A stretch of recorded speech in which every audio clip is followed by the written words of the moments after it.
But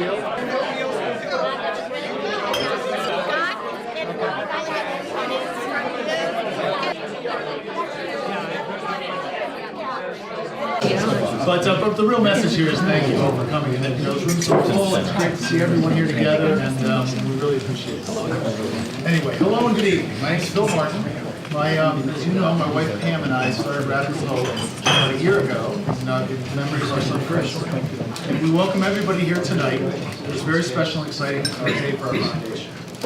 We have an agenda which we hope you find informative, interesting, and inspiring. First, you'll hear from Pam about her personal perspective on the motivations in our direction. Then Dr. Jeff Lang will speak from his expert perspective on the motivations on the what our broader environment is that we operate in. And then finally, Paul Bosley will present more details on the direction and our mission and our objectives. One of the primary objectives tonight is to inspire active participation and discussion. Your questions and your ideas are all welcome.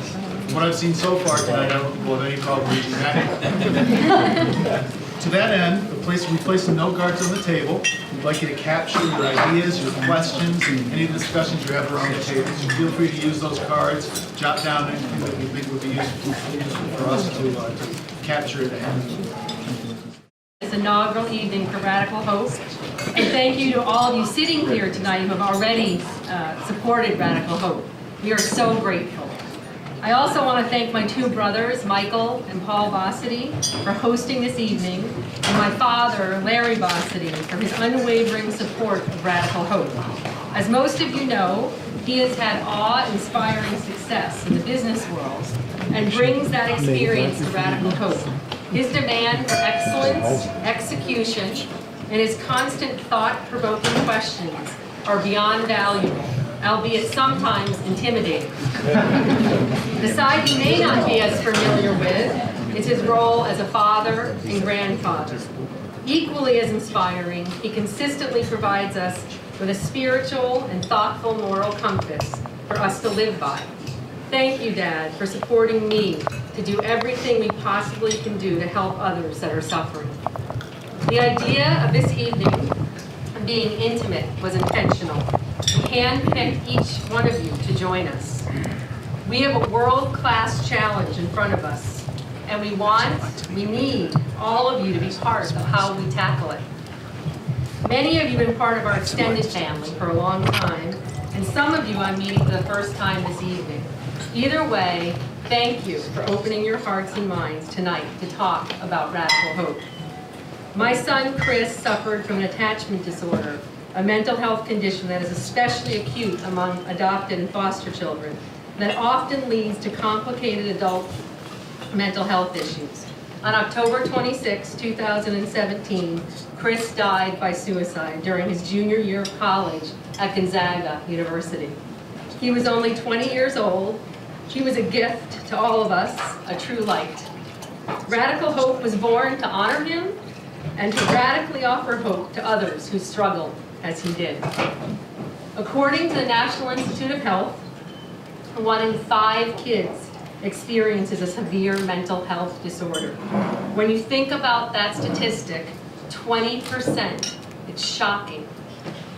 After Chris's death, Phil and I were both in shock and left with such a deep wound, so we just went looking for answers. Our journey began with a crash course in research under the guidance of 2 longtime leaders in the field, David Kupter and Ellen Frank. Through them, we met with many brilliant doctors across our country who generously and compassionately shared their time and knowledge with us. We read countless books and research papers, and we learned there was so much information that could have helped Chris and could help so many other people who are suffering now. The first big takeaway from this journey was that research and life-saving tools and resources are not getting to the people who need them. There is too much information that is not being shared among doctors, researchers, educators, families, and patients. We are not organized against shared, measurable objectives. We do not have set standards and services. Brain science is improving every day, but the pace of turning that research into actionable practice is far too slow. This must change. My conversations with young people, and we didn't just talk to doctors. We spoke with dozens of Chris's friends, peers, young people, and perfect strangers who are suffering from anxiety, depression, addiction, PTSD. And what I learned more than anything is that we need to change the way we talk about mental health. My conversations with young people were always profound, as I had learned a new language because of my own suffering and pain through losing Chris, one of deep compassion. A quote from a recent article in Time magazine written by David Berkeley sums up my thoughts perfectly. And I quote, "Language doesn't operate in a vacuum. It's both a shaper and result of our fear of mental illness. But language can help break the cycle. Only when that happens will the people who suffer with disorders of the mind receive the compassion we so readily extend to those disorders of the body." End of quote. Mental illnesses are brain disorders, real biological diseases. They are like any sickness. You do not shame the person with the disease, encouraging, therefore, the sickness to remain untreated. You cannot keep it a secret. We would never respond to someone with cancer in this way. What would happen if you kept your cancer a secret? You would die. Words matter. It's as much about medicine as it is about language. This was the second big takeaway from our journey. There are so many people who feel alone because they and we simply don't have the right vocabulary and the right approach to talk about these issues. Our fear of mental health and its unpredictability reflects our misunderstanding of the illness. Demoralizing words fuel hopelessness, and these words heighten stigma. We need to change our language. Words like crazy, unhinged, demented, unsound, berserk, unbalanced need to be replaced with compassion, empathy, understanding, and basic humanity to all those who suffer. There are so many dedicated, respected organizations, doctors, researchers, and advocates working on mental health. And there is a critical need and opportunity for leadership. We need a radical solution, and that is why we have Radical Hope. That is why we are asking for your guidance and your leadership. My brother, Paul Bossidy, is an integral part of Radical Hope and continues to generously share his time, expertise, and vast business experience with us. I thank you, Paul, so much for all of your help. He will be talking later how we plan to do something radical in the field of mental health. Please enjoy your dinner conversation. I hope you come up with amazing solutions to this problem tonight. And just thank you for being with us. And I want to start by thanking Mr. Bossidy and Paul and Michael and all the members of the Bossidy family for their leadership on this. There is not one family I know, not one person I know, I think anymore, who has not been touched by some form of a mental health issue, some kind of challenge in the mental health arena. And there is so much leadership required, and I'm sure it's not a surprise to most of you who know the Bossidys that they're the ones who are taking the lead on this. So thank you on behalf of my family and the people I know who are touched by this. And I especially want to say to Pam and Phil, it is remarkable what you have done in just 1 year in the wake of such a tragedy.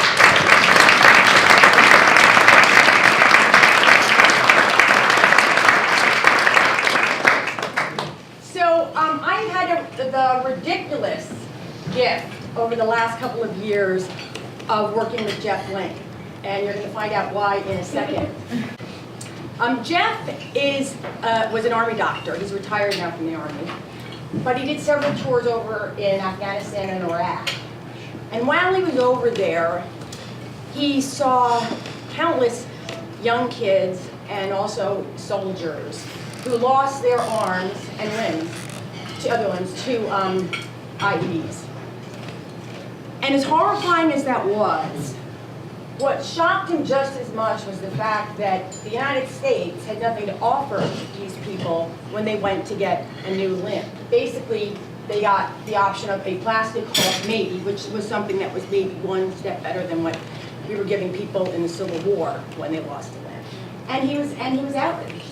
So he talked to these folks who needed something, and they, what can I do? What do you need? And they said that they wanted an arm, and they wanted a real arm. They wanted an arm that looked normal, so they went to the mall, or they picked up their kids, in 4 years. 4 years.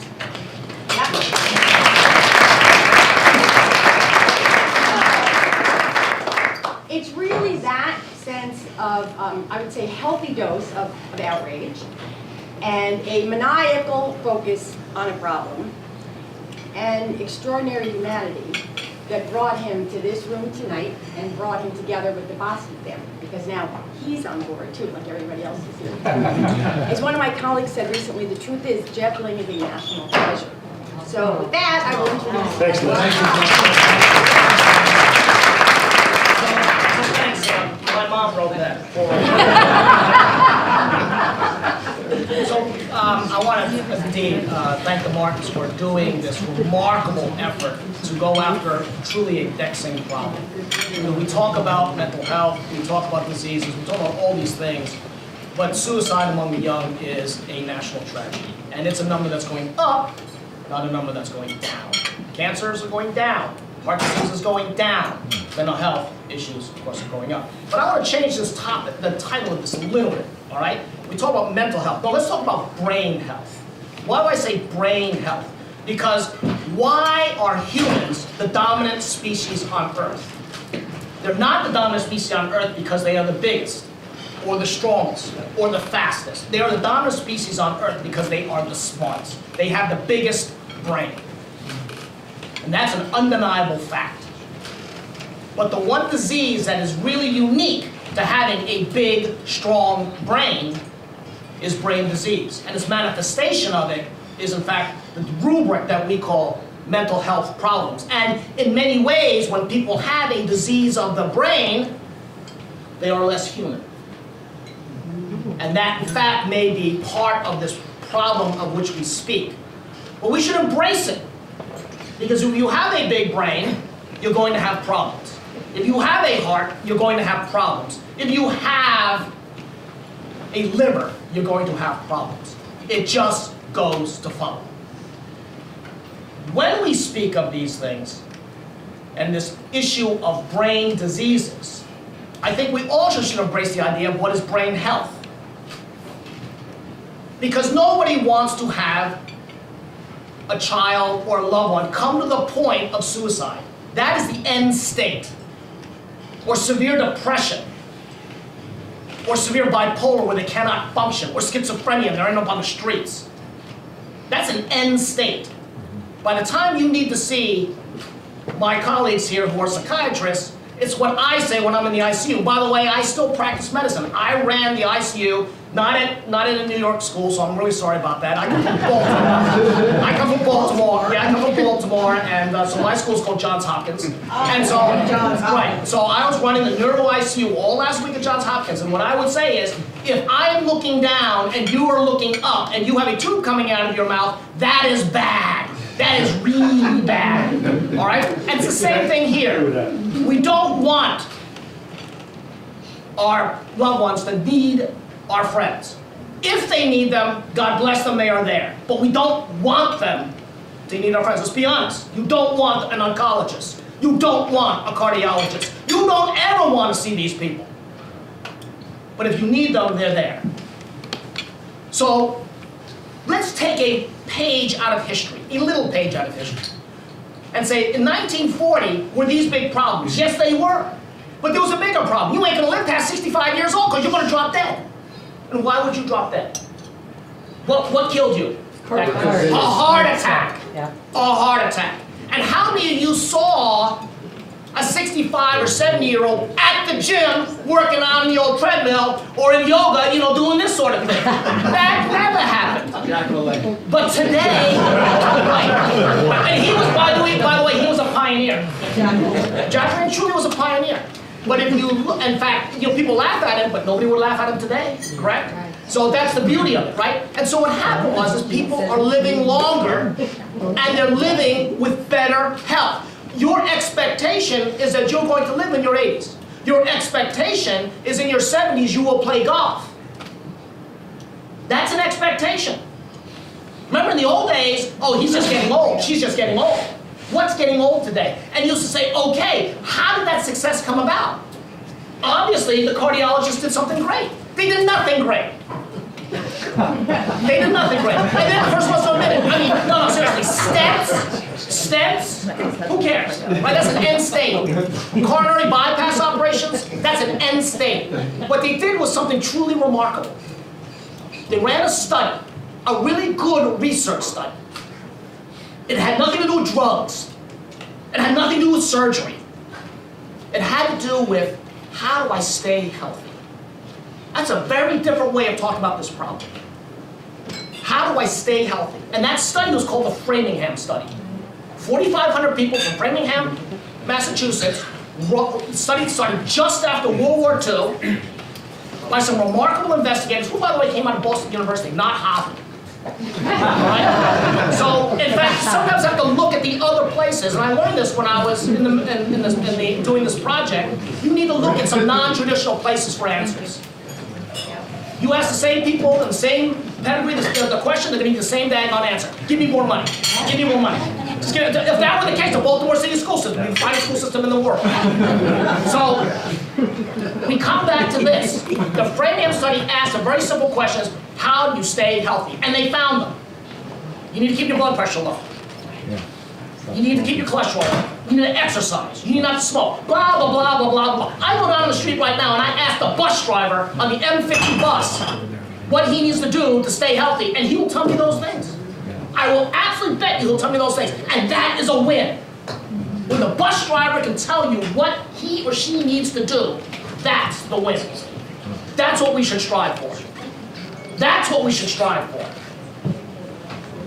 Because what that means is they are empowered to help take care of themselves. They're not dependent upon their doctor, their licensed clinical social worker, their psychologist to help them. They know the things to do, but we don't have the things to tell them yet. We just don't. But we need to have those things. Because I will tell you what, all the aspirin in the world, all the clopidogrel in the world, all the stents in the world, all the coronary bypass world, pales compared to that one study. Pales. They'll never give that guy a Nobel Prize. But he has saved more lives than any other doctor I know. And he's the reason why people are living longer. He's the reason why, and his colleagues, by the way, the reason why that we actually have a better quality of life. Because that's really what we're talking about. When you have good mental health, you have a good quality of life. So it is about how do you maintain good health. There are a number of studies that are going around the country. These are things that we need to start to look at. But let's not forget, people are going to get sick. They're going to have severe depression. They're going to have PTS. When I was in the war, we did something that was not done in the United States. I'm not sure why. It really bums me out. So what we noticed, my first deployment was in 2003. We already started seeing early traumatic brain injury. Came home, and I was part of a team because I'm an old colonel. Now I'm an old, broken out, ugly colonel. But back then I was just an old colonel. And what we did was we got together and we wrote these requirements that mandated that if a soldier was in a situation where they might have sustained a head injury, they must be screened. That one came down as a general order. In fact, it was called DTM 09-033, signed by the Secretary of Defense. It was an order that if you did not screen a soldier for a potential TBI, if they had a TBI, you could be court-martialed. We didn't blame the soldier. No, we blamed the leadership. Ownership, responsibility. And then after that, we realized that's not the whole story. How did these guys get their brain injury? They were blown up. And they watched two of their friends die during that explosion. So it turns out that brain health wasn't just a structural injury to the brain, but it was also a psychic injury, PTS.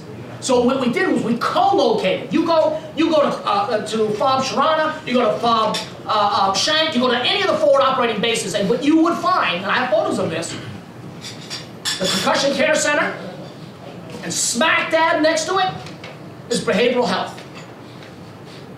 Each clinical specialty were both taking care of the same patients at the same time. Why don't we do that here? And there's a lot of reasons we can talk about it. But fundamentally, it is changing a paradigm. You gotta change a paradigm. If you're not getting forward progress in anything you do, you guys are captains of industry. If your company is not making money, you're gonna say, what is going on? What is working, what is failing? You have to change the paradigm. So it comes back to this. What we're trying to do, in fact, if you try to change a paradigm, you try to do things, you have to ask yourself some very simple questions. These are the questions I asked when I was actually running an office at an agency called DARPA, the Defense Advanced Research Project Agency. Many of you don't know it, but it is a military agency. Its goal is very simple, to maintain U.S. technological superiority. We make no bones about it. We want U.S. to be first, strongest, fastest, hardest hitting. And so DARPA has done some amazing things in its lifetime. In 1961, it launched a satellite called Transit. What was that satellite used for? Geonavigation, for a ship at sea that could navigate when there was in a starless night. In a starless night. It was a satellite that was basically in a fixed orbit, and you would just basically send a signal up there and you would know where you are. Do you know what that satellite now is? GPS. GPS. In 1963, we launched a program called the ARPA network. It was so that military computers could talk to each other. Isn't that cool? A military computer could talk to each other. In fact, if you look at the original reason why they built that network, it was so that military computers could talk to a central core computational facility to do its processing. Cloud computing. And what did the ARPA network become? It became the internet. Look it up online. Just Google. Google history of the internet. The first thing's going to pop up. That's what Al Gore said. Well, yeah.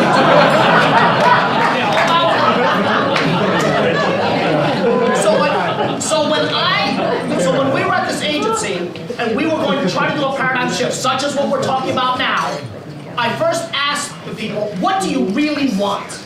I mean, what is it that you want? If I ask a diabetic what they want, it's not an insulin pump. You know what they want? They want to eat a donut. So how, in fact, do I get it so my diabetic patient will eat a donut and not think about it? Correct? Yes. I mean, seriously. What is it that you really want? Do you really want to take a pill 3 times a day to keep yourself from having depression? No, you don't want that stupid pill. You don't want to have depression, period. You want a cure for depression. So those are, what we have to do is stop asking doctors what's possible and what's probable. Forget those things, throw those out. Ask yourself, what is it that you truly want? If you're going to do something radical, you change the question. And then after you ask the question, what is it you really want? When ideas come your way, ask yourself, is it cool? Is it cool? So I'll give you an example that makes it a little bit more interesting, easy. If you are a jet fighter pilot, you want to have air dominance. Okay, I got it. And then you say, well, how do I achieve air dominance? I want an invisible airplane. Is it cool? An invisible airplane? It's cool. I mean, come on, who doesn't think that that's cool? Right? And then you say, at that point, if it is something that will give you what you want, and it is cool, then why aren't you pushing night and day to get it? Seriously, why isn't it you're working night and day to get it? So when we did that project, we developed a replacement arm for the soldiers, the wounded soldiers, the wounded warriors, which we succeeded. And I don't know how many read the New Yorker, but they talked about it last week in the New Yorker, right? And the thing about that project is I went and I asked people, I said, this is what we want to do. First question was, is it what soldiers want? Because I really don't care what the academic community wants. I didn't give a damn. I only care about my soldiers. That's number one. Number two is a brain-controlled robot arm cool? And I thought it was pretty cool. Then the third part of that question was, who can help me do it? Who's got the guts to stand up and say, I can do this? Right? And you know what? You get a room full of brilliant people, and there are a lot of brilliant people, and there's going to be a couple who say, yeah, I can do it.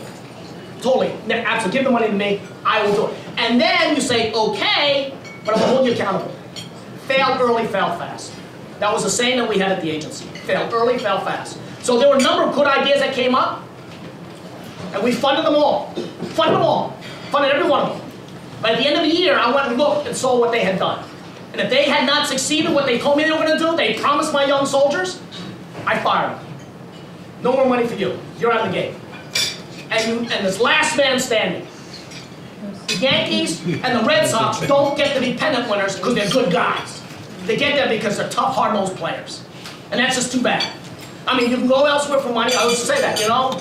Don't come to DARPA. That's fine. You're a great scientist. Want to publish your papers? Go at it. Right? You can go to 3900 Rockville Pike for your dollars.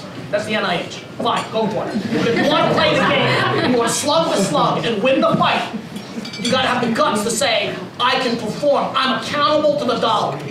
That's not your money. It's the taxpayers' money. You have to be accountable to the dollar. How many of you guys in your business would allow people to go ahead and spend money and not be accountable for the money? Not a single one of you. And so in this situation, if you're going to go do this, one of the things I would argue is have built-in accountability for the dollars. Use the business sense, use the business acumen that you use in your business to be sure that people are going to deliver against what they say they're going to do. Hold them accountable. At the end of the day, this is about people. If they're not changing, right now, if you look at the publication rate, it's like this. And you look at the new changes in clinical practice guidelines, it's like that. I just helped the American Academy of Neurology write the new clinical practice guidelines for disorders of consciousness, and I will tell you, it was appalling. We screened 15,000 papers. 15,000! And you know how much the clinical practice guidelines changed since the last time these were written 15 years ago? One thing. A single thing. And that thing didn't work. Amantadine. So what's up? So this little organization, if it wants to succeed and do it, it can do it. Because the people around here are dedicated. They believe in what they want to do. They feel it in their bones. They want to do this. So it can't be just the same old, same old. It has an opportunity to do something different. If it was more money, then we would have unbelievable cures now for the things that we're talking about. So what are some of the ways that we can do this, then you would ask? Look at the young people. They embrace social media. They are so connected. We talk about education. We could do it in the schools, that's fine. But why? Why not take advantage of the communities that they live in, that they're comfortable in? One of the ways the military was teaching new languages is not putting through another language school and just torturing these guys for 6 hours a day, you know, doing ma, ma, ma, ma, if you're going to learn Chinese, but rather they got them a video game. How many of you heard of the word Pokemon? That's not a word, right?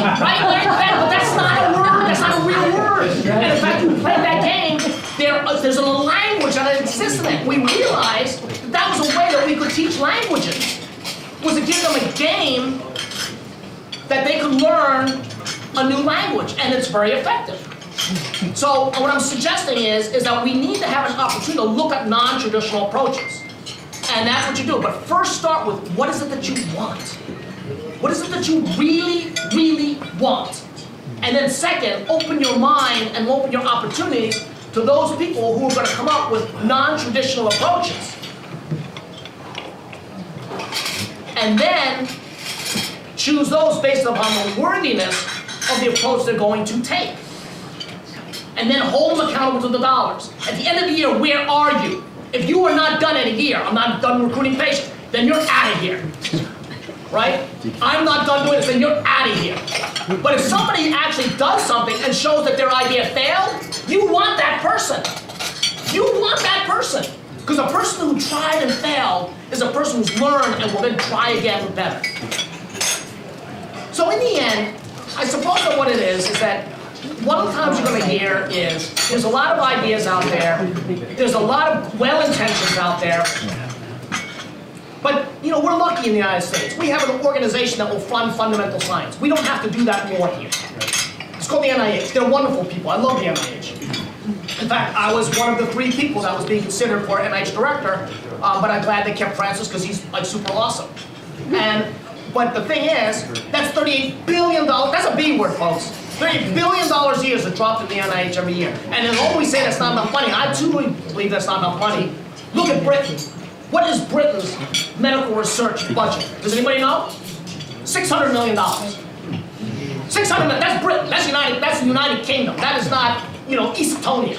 Right? So if you think about it, the U.S. dumps a lot of money already into this enterprise, where organizations like this can change things, really have an impact, is to take that money and look at the things that can be pulled out of the lab and put into clinical practice.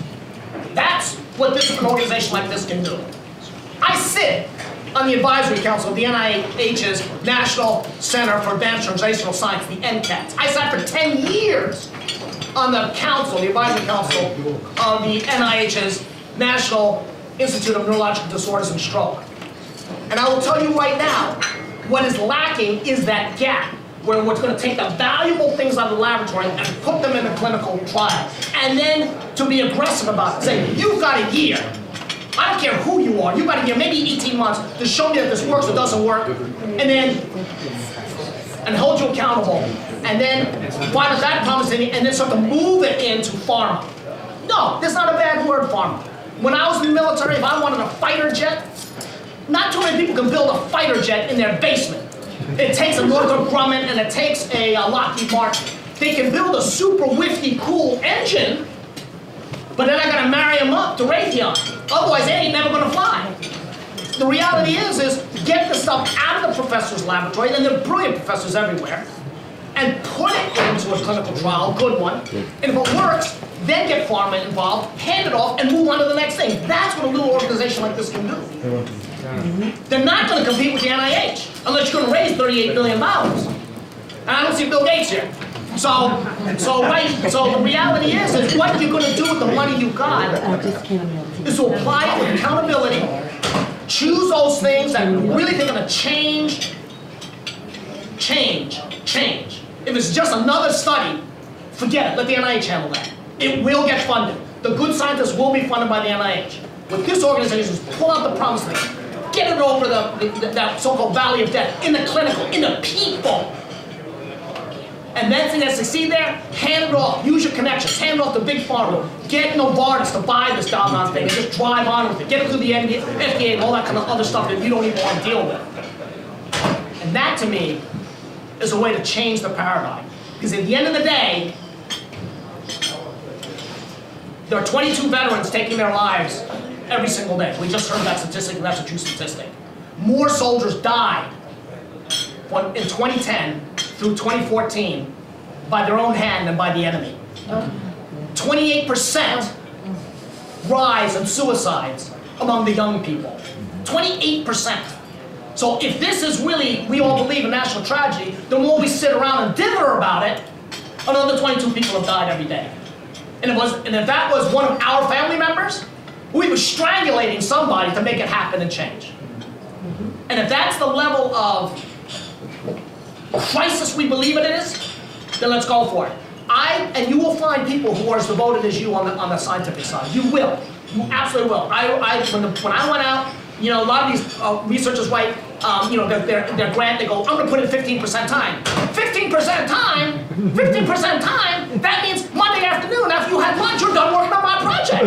That don't make no sense at all. Why aren't you in there working, you know, all weekend? Why are you taking Christmas off? Right? I mean, because if you're going to solve a dreaded disease, and if your mama had that disease, you would be in the lab 24/7. So I don't even want to hear about vacations. I don't want to hear about 15% time. I want to hear about 90% time. And you tell the daggone dean I'm saving somebody's life, so I can't be on the parking committee. And that's what it takes. Otherwise, quite frankly, don't do it. Don't do it. I'll tell you frankly, that's it. And so maybe it's heretical or what, but if you're gonna do it, and that's the space. And I believe it can be done, so thank you.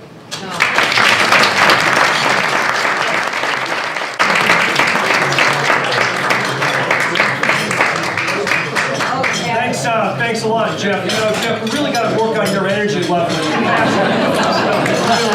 It's not really coming through. The other thing is, Jeff, none of us want to work for you. We got to work for you. But thanks a lot. That was awesome. So, I'm Paul Bossity, and I'm thrilled to be a member of the Radical Hope team. I got to tell you, I was actually a little surprised when Pam and Phil hired me on at Radical Hope. Some of you may know I attended way back when Williams College, and for a while there I had a vision and ambition of being a scientist or a researcher or perhaps a doctor. So to get going on that vision, I got signed up in the biology and the psychology course curriculum. It wasn't long though before I encountered some real difficulty in those courses. I was scoring poor in the test and my lab work wasn't much better. And I went and sought some help from my biology professor, Professor Stegmeyer. And I said, Professor Stegmeyer, I have a dream of being a great scientist or researcher. I don't like Dr. Ling and some of the other people here tonight, but I'm struggling with the coursework. Any assistance you can provide me as I work through these academic difficulties? And he said, well, Paul, here's the thing. I've taken a look at your lab work and your tests and thought about your career potentially as a scientist, and my evaluation based on that is that you would be an excellent fit with the English department here at the college. Okay? So that's what I did. I took his advice, and I thought it was a little harsh, but nevertheless, from that inauspicious start, here we are. Look, on a more serious note, you can read these statistics for yourself. But look, just think of it this way. Think if an enemy of our country had infiltrated our borders and was roaming our streets every day, attempting to kill 500,000 of our young people, and in fact succeeding in killing every year 20 or 25,000 of our young folks. Armies would be mobilized, borders would be closed, millions of people would be pouring into the streets protesting, demanding a safe society. Well, guess what? We have that enemy here. He's landed, and his name is adolescent mental illness. So, for us at Radical Hope, that data is deplorable, it's unacceptable, it just in no way works for us. I'll tell you the absolute worst aspect of mental illness as it relates to young people, and everyone, but young people is what I'm talking about today. Chris Martin was a wonderful kid. He loved basketball and music, he had a ton of friends, he chased girls, he was humble, he was polite, he was respectful. Those of you in here who have teenage daughters, you would have been thrilled if Chris Martin had showed up on your doorstep to take your daughter out for a date. In fact, you would have probably said to your daughter, hey, you know what? That kid, those are the kind of people I sort of want you hanging around, not some of the other ones you've been dragging around here. So first of all, adolescent mental illness is an enormous problem that affects every zip code in our country today. It cuts across race and gender and income level in every segment of society.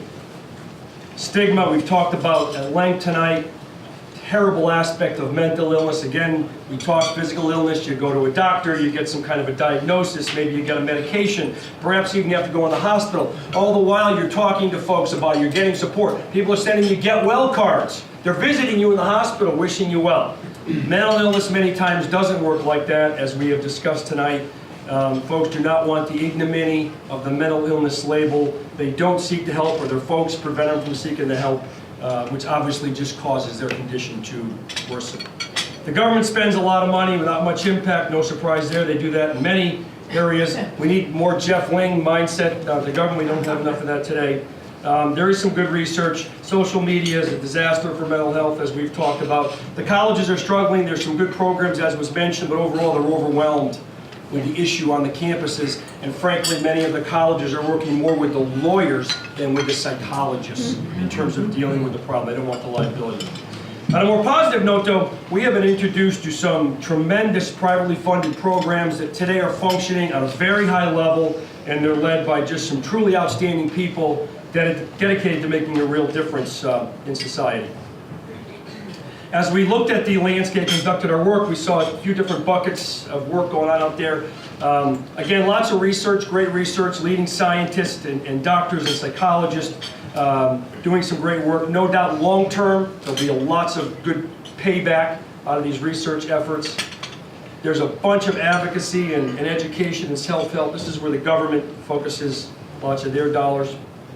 And then on the right, there is a category that appealed to us immediately, and it's where we've decided to commit 100% of our time and resources going forward.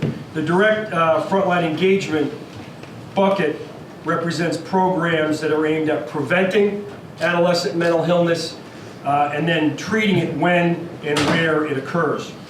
We like the payback from this category because it offers immediate impact and immediate relief at a time when both of those things are desperately needed on a wide scale. So here's an overview of some of the programs that we have been introduced to. I didn't list their names here. I instead gave you the mandate or what it is they're working on. Again, some terrific folks out there. Meeting these programs and discovering these programs has been an interesting journey for us. You know, we thought when we launched Radical Hope that we would be spending a lot of time initially collaborating with scientists and researchers and doctors, creating new content for the market, creating new therapies. We were wrong. Not the case. The fact is, there already is in the market today some excellent programs, as been discussed by some of the doctors tonight. They're way too isolated and not available on a broad scale, but there is some terrific content, some terrific intellectual property in the market today making a difference. And it was great to see that. So what's the problem? What needs to change where Radical Hope could dig in and make a big and lasting difference?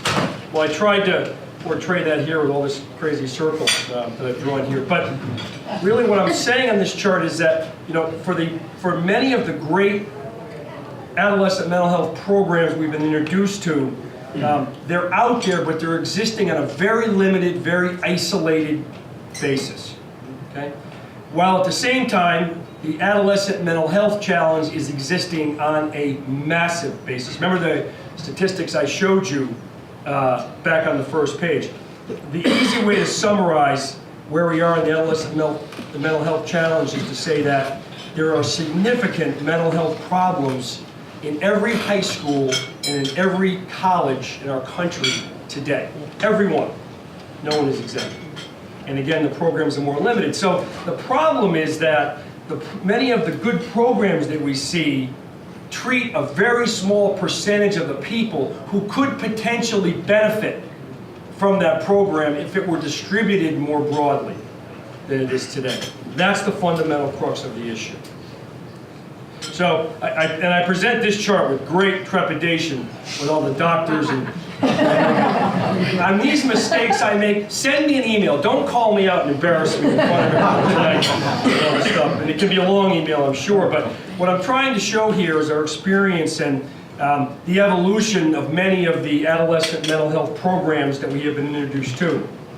So, you know, it starts in the lab with research where hypotheses are tested. Some promising conclusions come out of the research.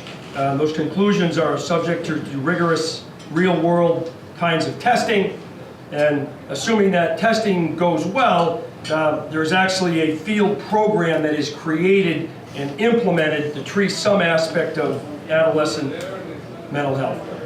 And then as we saw an interesting phenomenon occurs, many of these programs, once they're introduced, they stop, they stall at very early levels, and they don't spread. So what is going on there? Well, a couple things. First of all, some of the folks who create these programs stumble upon something really good, and they have no ambition or no desire beyond their local community to spread the program. They're having an impact at their high school or at their church group or at their college campus, and for them that's good. They're making a contribution. So, program stops. Other folks would like to do a lot more than what they're doing today with their program, their product, but they lack the resources, the vision, the infrastructure to really scale the thing up to a greater level. Third, we've seen some folks, they don't know what they have. You know, they have a terrific gem there. They don't know how good it is. They don't know what it really could be. So they're just unaware of it. They don't have the perspective really to see how valuable what they have. So they're kind of muddling along and not spreading that as well. And again, all three of those conditions create a situation where many of these things stay contained and isolated and not spread to many, many people who could be benefiting from them if they were more widely applied. So that's where Radical Hope enters the stage. We intend to identify great people and great programs that today are operating at a small scale, and we're going to bring our resources to bear so they can operate on a large scale. We fundamentally believe that for great therapies and great programs, millions of kids should benefit, not thousands. So that's going to be our mission. We know that, number one, these fledgling programs are out there, because we've already met a lot of them, and we know that there is a tremendous need, and in fact, millions more young people can benefit from these programs versus those who are benefiting today. So, in putting together, these joint ventures, we know that partnerships can only be sustainable to the extent that both parties are making meaningful contributions to the partnership. So, are going in thinking, and this could change as we meet certain partners, but Radical Hope, we certainly expect to bring to the right people some funding. Sometimes those are called grants. That's an okay word, but we're going to call them contracts to perform. I stole that from Jeff off your DARPA, the YouTube video. He was raining one day in this DARPA thing, and I had to play it a couple times because he kept saying, contracts to perform, contracts to perform. I didn't know what he was saying, and I finally slowed it down enough where I got it. So, contracts to perform, AKA grants. That's a contract. The contract, I'm with you, man. Hold accountable. I'm with you. You can help with technology. We're going to measure the hell out of everything. We can help with personnel. We've developed some great contacts. Pam has, especially with tremendous leading scientists and doctors that we can connect to these organizations. We can help with organization and board oversight and many, many different areas that we can bring, we think, to some of these program providers. I think the partners, to a large extent, they will keep doing what they have been doing to a large extent, but with a much greater emphasis on scale, on results orientation, on innovation, and on quality. So it won't be easy for these organizations to qualify for a partnership with Radical Hope because we are going to demand from them an unyielding commitment to the Radical Hope core values, things we believe in very, very deeply. And some of this gets, back to Pam's earliest days of starting Radical Hope. I'll just take it through a couple of these. First, universal accessibility. Again, we believe that the best science and the best programs should be available for everyone, including many, many low-income areas where there's just no ability to afford luxuries like private counseling. Concept doesn't exist at all. Second, we are going to measure the hell out of everything and over time and every day drive better results and better outcomes for our customers, for these young people. This has been a real shortcoming. Pam talked about this, in the industry, in the field today. They don't measure outcomes. There's lots of stuff out there, and the first thing we always ask people when we meet them is, how is it doing? Is it effective? Is it working? Too many times that's, I have no idea. I feel good about it, but I have no idea whether it's making any difference in the people who are receiving the product, and we're going to change that and focus on this very intensely.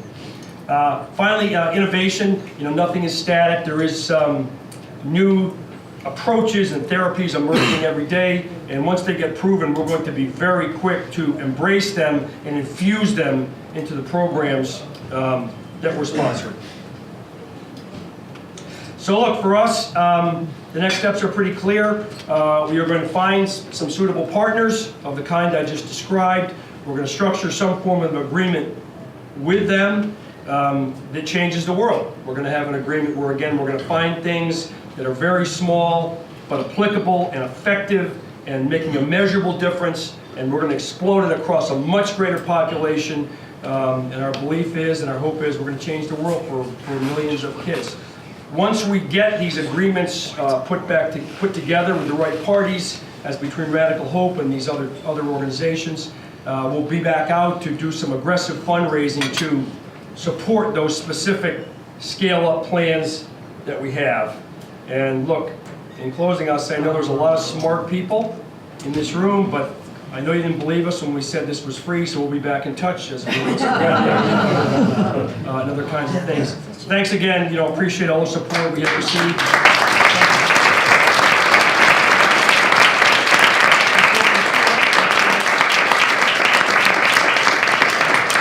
Thank you very much, and again, appreciate all the support. Pam said it, I will too. Since we've started, we've been overwhelmed by the support, and you're being here tonight. Thank you very much. We were going to close tonight just with some Q&A. We had a good discussion earlier, but if there was other questions or comments or thoughts that people wanted to share around anything that I said or Dr. Ling said or Pam talked about, please feel free to speak up, at this point. I had a question for you, Dr. Ling. Yep. And so when you look at our approach, or our intended approach that Paul just talked about, what are your thoughts about, in terms of, existing programs? And I'm sure you're not familiar with all of them, but I got the sense when you were talking, like it had to be something that's not out there right now, like something really radical to change this up. What are your thoughts on that? So you have a unique position. This is your organization. These are the folks that you're going to engage. You can position yourself any place you want. Right. It's just that if you want to make a big impact, you don't want to trod on ground that's already been trod. Right? So if the federal government is already doing something, the federal government's already funding this thing, and you're just going to add a few more dollars to it, to me that is not an efficient way for you to make an impact. So what does that mean? It means that you can have a chance to step back and do something that's very different. And nobody's going to hold, basically nobody's going to say bad things about you because you decide to do something really radically different. So one of the things is, you have wonderful people in the room that can tell you what is being done. They're telling you what you don't need to do. All right? And then you can ask them what they think is not being done, and that's in fact the place to start to look. So one of the things, as an example, that I was saying, we talked about education. I was sincere when I said that there's got to be a way to take advantage of how these kids are educating themselves, right? They use social media in a very different way than we do. They just do, all right? And you embrace that. There was, in fact, look at organizations that have been successful doing some of the things we're talking about. What one organization is great? Look at the LGBTI group, right? 15 years ago, you want to talk about stigma, right? And they have battered down that wall beautifully. HIV, the AIDS organizations, are phenomenal. They are, ACT UP and these other groups are phenomenal. Even when the animal rights people start to protest against doing research, they will not dare touch the AIDS organization because they have learned how to message properly. And so what I'm suggesting is that take advantage of the brilliant people you have here, who are particularly good looking too, I might add, and use their collective knowledge so that you don't go over the same ground, one. And two, start to engage other groups that have been highly successful and learn from them and use them as a model for what you can do so you can make big impact. And so because you have the desire and the motivation to do something radical, then make it radical. Yeah, good feedback. Thank you. There's some great stuff. It's just trapped. It's not. It doesn't spread anywhere. So you find these things. You're like, man, they're just not discovered. They're not funded. They're not taken advantage of. So that's our bet. And we'll see. If we do in fact find as many as we think we will. So. Hey, Paul. Yeah. I don't know how you're thinking about interfacing with universities. Yeah.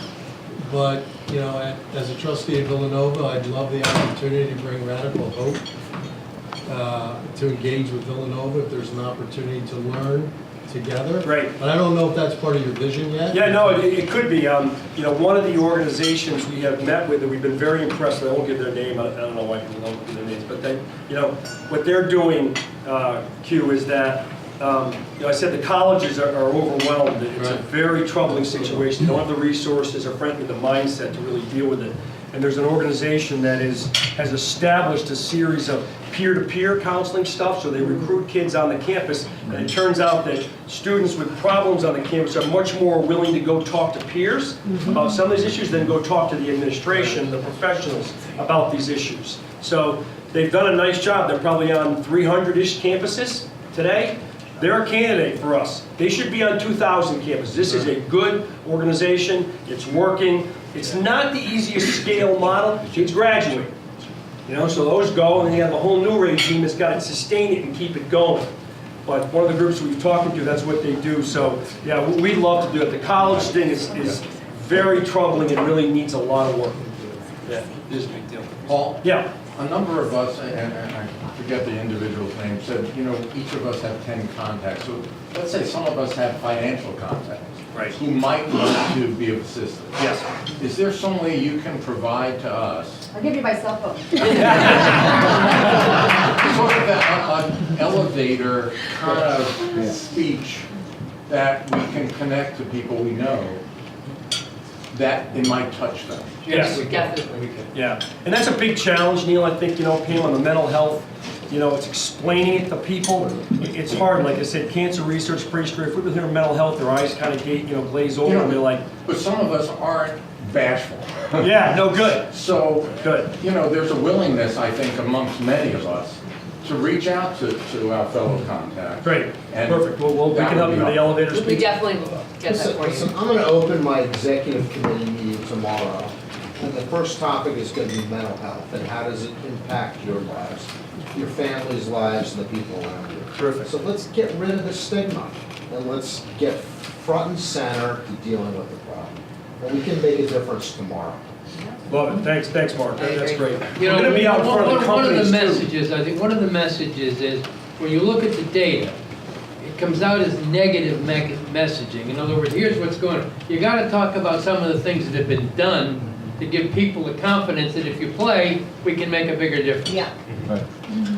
One of the things we are going to do, Neil, I know Anna's sitting next to me from B of A tonight, you know, as we get these partnerships formed and we really go after some big changes, radical stuff, we are going to be back in front of the companies, some of the larger companies, saying, look, we have a plan, it's specific. It's not mental health anymore, it's this plan. We have this organization, and they're doing this good, and they're affecting 100,000 kids, and we want to affect 10 million kids. By the way, those kids are in your communities where your branches are and your operations are. And we'd love to have you as a partner as we embark on really getting this thing to a place where it's helping many, many more people. So we're going to do that piece of it as well. I think once we get, again, some of these programs better defined and put together, in addition to the individual, Neil. In addition to the individual. Yeah, Lynn. Better be easy, Lynn. Your family. This is a It's not a question, it's a suggestion. So Paul didn't want me to ask any hard questions, so I won't. No, a suggestion would be that we've talked a lot about battling the stigma. And I have a great suggestion for those of you in the room that are not in the mental health field. There's a wonderful training called the Mental Health First Aid Training. To your point about let's go into the office tomorrow and start this conversation. And it's like all of us know basic first aid in our lives, right? We know how to deal with a cut if a child falls, or if we're at dinner with a group and someone starts choking, we know to do the Heimlich maneuver. We all know how to respond, but we don't know what to do with the person in our office who makes a comment like, gee, I don't know if I can do this anymore. I don't know if I really want to live anymore. We slink away, we get afraid, we don't know what to do, right? This gives you a language and a training of how to know the signs. And we can all go home tomorrow and begin to educate ourselves as a grassroots group here to begin making an impact right in the grassroots level in our own families, friend group, communities. And who knows what conversations that may spark with others. So really want to highly, highly recommend that. It's free. It's like a day-long training. It's called the Mental Health First Aid Training. We met with them. Started by people, yeah, okay, you're familiar with that? Yes, But we met with them in it's Washington. free, you can get it in your community or your church group, invite all kinds of people, and let's get this out to all of America. Basic first aid training in mental health. Let's be well-versed in that. Well, can I at least add something onto that? Because I think it's a huge point. And maybe it's really a question. I'm going to call him Willie because that's his nickname. It's not Paul. It's Willie. But, you know, you've obviously identified some programs, but pre the programs, Think about your normal week, a 14-year-old. As a parent, you might spend less than an hour with that kid. No, no. So my question is, in your work, on the awareness, how many kids can get in your best program you're about to fund? Is it available? So Mike, that's a great point. Like, some of the people we're talking to, Pam's met with them more than I have, but some of them have got some unbelievable curriculum programs that they are getting into schools. A couple states are mandating it, Mike and I were talking about, a couple states are mandating it, but most don't. But people are getting into the schools and are convincing the school boards along the lines of, look, you got freaking home ec in here. This is a complete waste of time. Why don't you put this stuff in here? Right? Well, for some people. You're doing well, Paul. You're doing so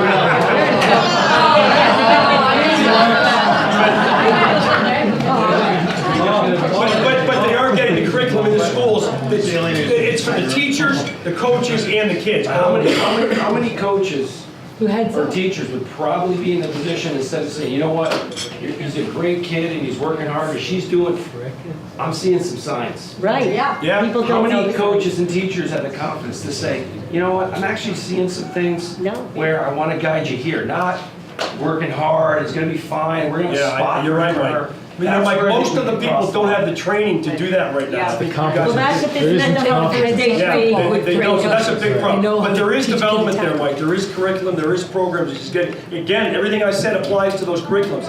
Very limited. A lot of schools don't want them. I talked about it earlier. It's the most astounding finding I've had in this journey. Yeah. No, we don't have those problems here. You do not want your curriculum in this school. More than you can imagine, that answer is given. So take your program somewhere else where it's a real problem. Or we're afraid it will uncover a problem that we don't know how to deal with. Create Right.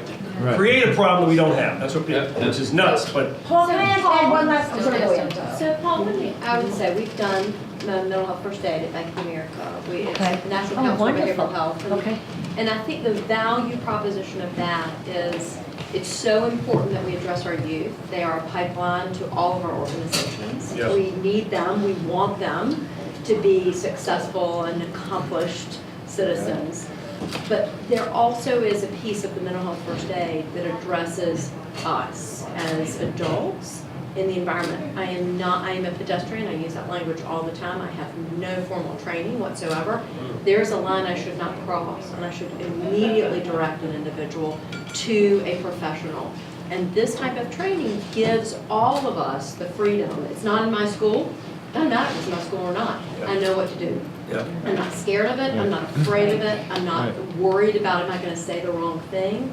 So I think there's real value, and I highlight on that because in mental health first aid, we've actually translated it into care for the caregiver.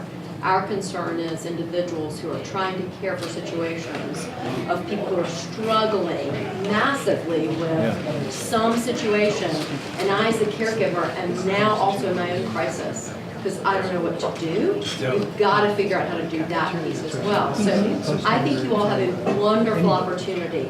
Organizations like mine are figuring out all the time how to deal with the workforce. We're going to do that. Don't get it on us.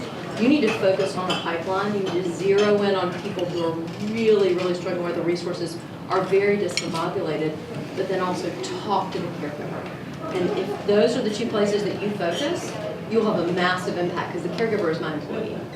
And so I do care about that. I'm going to work really hard to care for my caregiver, but if you can help highlight the fact that that matters, I think there will be major change, and not just the pipeline that we're worried about, but then also what's just happening in society. Why aren't we not talking about that? Great, thanks. And the great thing too is we did meet with the folks, National Council. yes, we Behavioral Health. did, and they Yeah, are right. actually, which is wonderful, is they are developing a program for kids. Yeah. And they're gonna get it to school systems, and it's gonna be for coaches, for teachers, for everyone. So that's their next step, And they is to have roll a- it out to. You don't have to do Exactly. an hour certification if you are actually in a situation. Absolutely. So So you can it's do not 4 as hours easy, or 'cause 1 it's hour. expensive, they have to pay for it, so school systems are to pay for it. And so we've thought about how does Radical Hope enter into that arena, if we really want to help push that out, and how do we help to ensure that every school gets access to it. Because what we found is the wealthy schools get access to a lot of this programming, and the very poor schools don't get anything.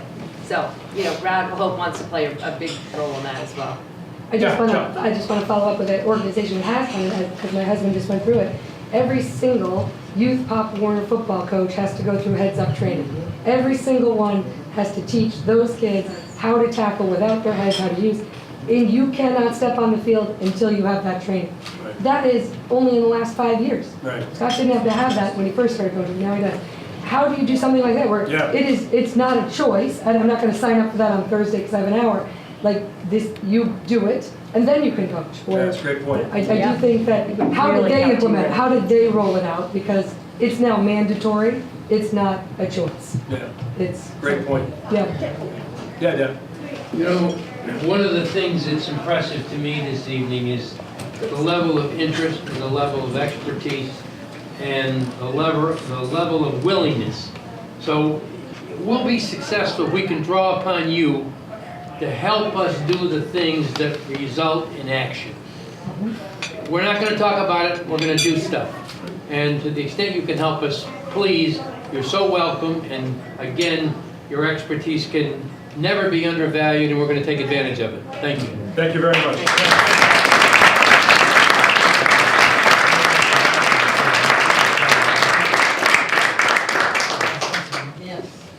Like your chair got a little bent. Yeah, that's all right. I'll work that out. Thank you. My pleasure.